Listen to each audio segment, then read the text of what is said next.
Third condition, तीसरी शर्त शिष्य होने की, verse 33. 33 वचन, If you don't give up all your possessions, you can't be my disciple. इसी रीति से तुम में से जो कोई अपना सब कुछ त्याग न दे, मतलब अपनी जो भी आपकी चीजें उन्हें आप अगर आप त्याग नहीं देते तो वो मेरा शिष्य नहीं हो सकता। Possessions are something we hold on to. और जो हमारी संपत्ति होती, इंग्लिश में शब्द इस्तेमाल किया आपकी संपत्ति। संपत्ति मतलब वो चीजें जिन्हें हम जकड़े रखते हैं, अपने हाथ में अपनी मुट्ठी को बंद करके रखते हैं।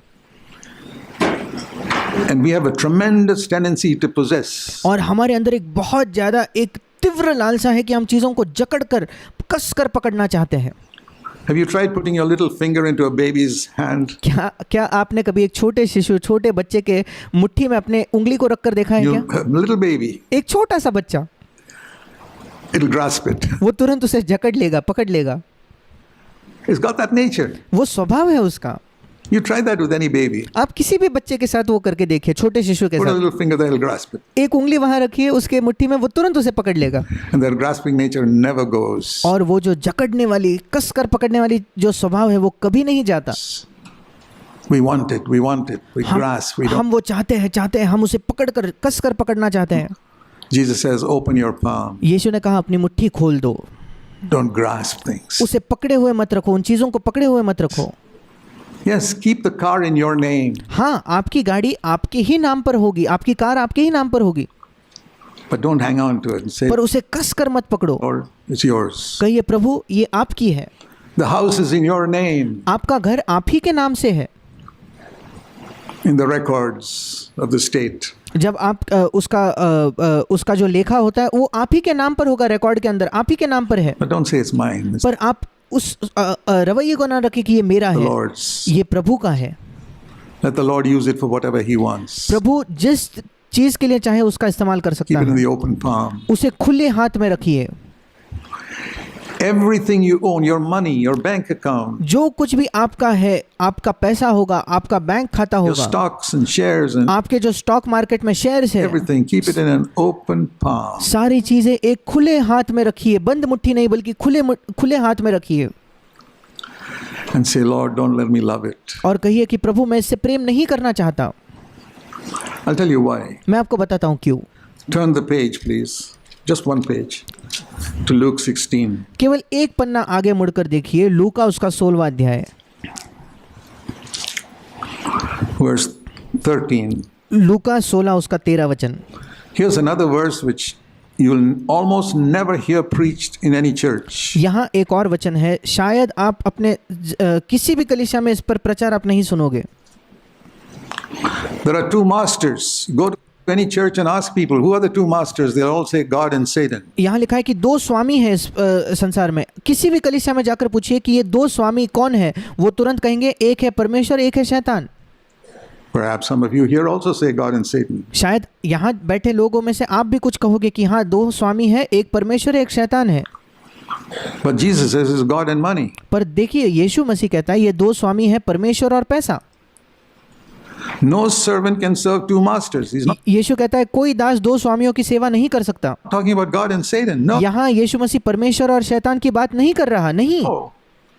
He says God and money. वो कहता है परमेश्वर और धन या परमेश्वर और पैसा। He's not talking about having it. It's a question of serving it. वो बात ये नहीं कह रहा कि पैसा है आपके पास, नहीं, वो बात कर रहा है पैसे की सेवा करने की।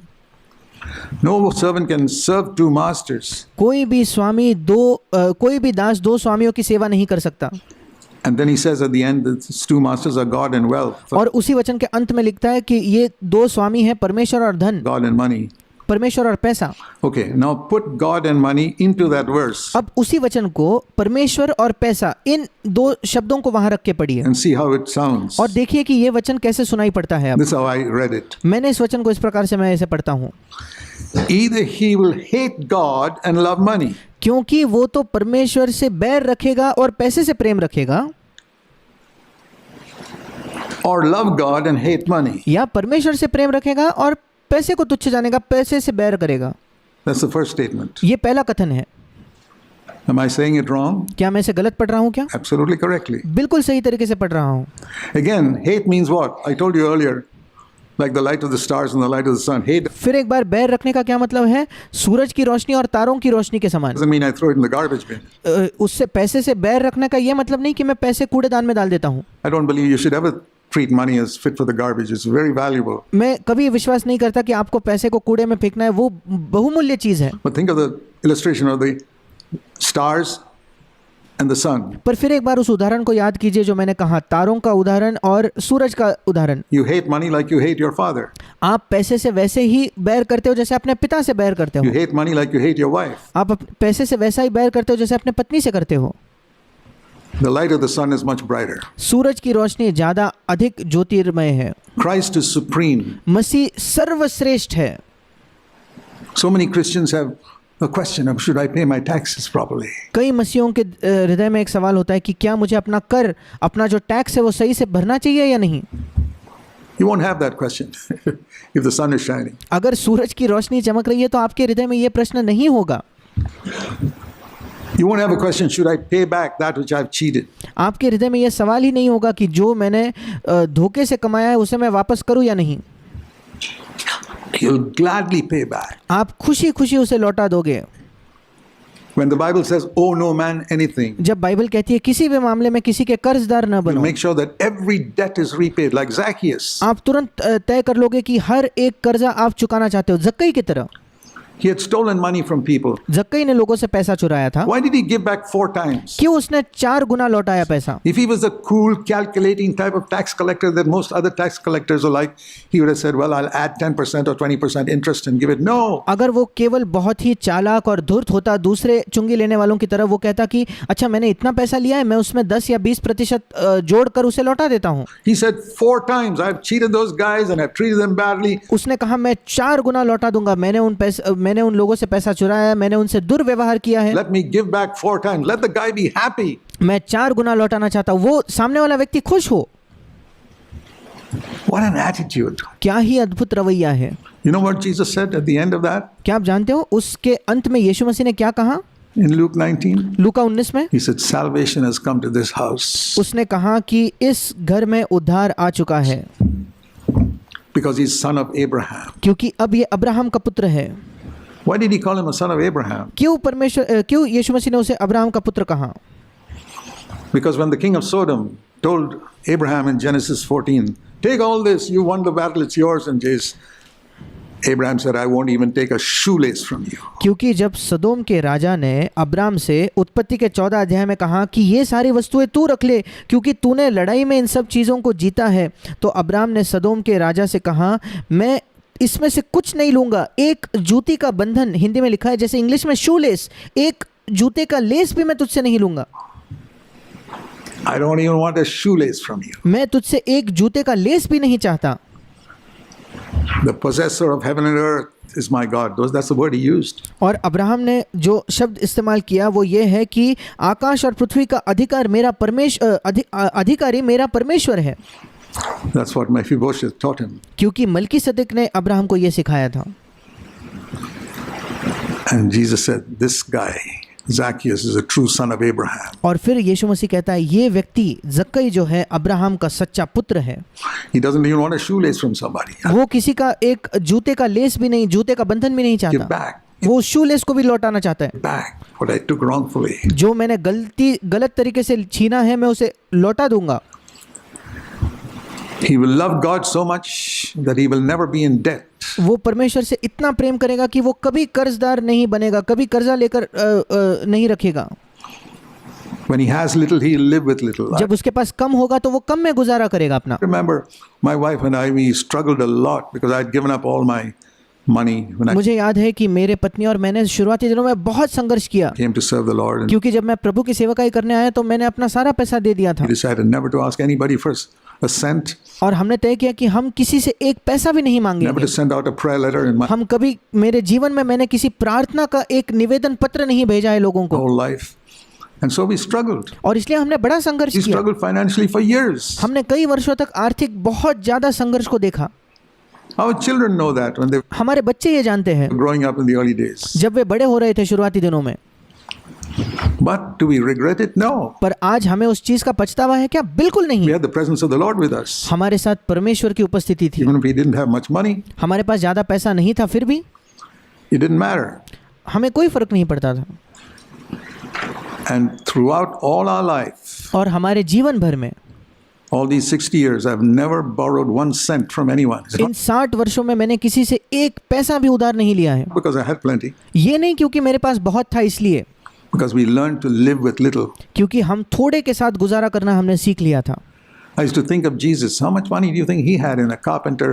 मैं यीशु के बारे में कई बार सोचता था कि वो तो बड़ा ही था, कितना पैसा होता होगा उसके पास। Being a carpenter in Nazareth, नासरत में वो एक बढ़ई का काम करता था, कितना ही पैसा उसके पास होता होगा। with 4 brothers and 2 sisters to look after and a widowed mother to look after. उसके पास 4 भाई 2 बहनें थी जिनका उसे देखभाल करना था, एक विधवा माँ थी जिसका देखभाल उसे करना था। He would have lived very simply. He'd had to, वो बड़े साधारण तौर पर, बड़े सादगी से उसने जीवन जिया होगा।